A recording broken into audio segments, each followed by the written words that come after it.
تدين العقاد.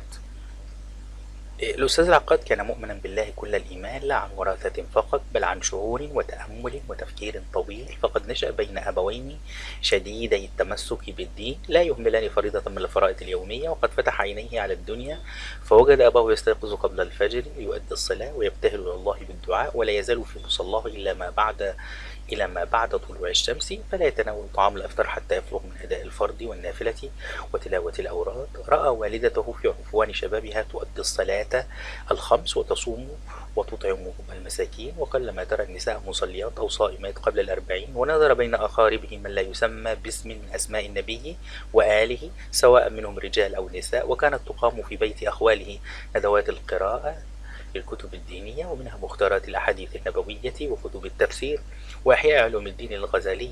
فكان للوراثة والبيئة شأن فيما عنده من الإيمان والاعتقاد الديني.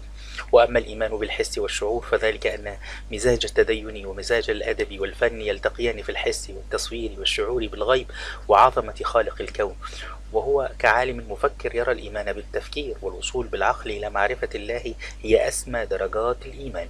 هذا في العقيدة. إما إيمانه في مجال الأخلاق فهو الإيمان بالكمال، فلا موجب عنده لعمل الخير غير طلب الكمال وفهم الكمال.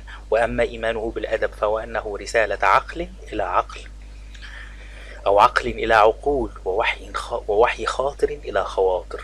وإما إيمان بالأدب فهو أنه رسالة عقل إلى عقول ووحي خاطر إلى خواطر، وميزان ذلك كله ميزان المثل الأعلى وطلب الكمال، لأنه إيمان صادق لا كذب فيه ولا غرض، وهو إيمان يعمر النفس بلذة الروح ويغني عن طلب الجزاء ويعزي عن فقد الحمد والثناء. وكذلك كان إيمان العقاد بالحياة والدين والأدب والأخلاق لا غاية له إلى الكمال، وقد اشتهر بسعة اطلاعه وكثرة قراءاته، لا يترك نوعا من أنواع الكتب إلا قرأه، ومن سرعة قراءته ودقته كان يعلق كثيرا على ما يقرأه بقلمه، وربما لا يعرف الكثير منه أنه كان يفضل قراءة كتب فلسفة الدين وكتب التاريخ العام والتاريخ الطبيعي وتراجم العظماء ودواوين الشعر.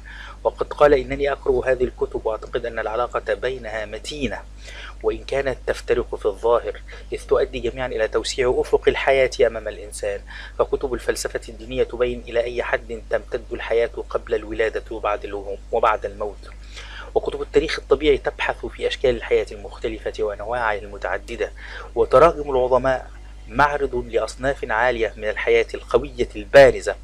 والشعر هو ترجمان العواطف، فأنا لا أقرأ من الكتب إلا ما له مساس بسر الحياة.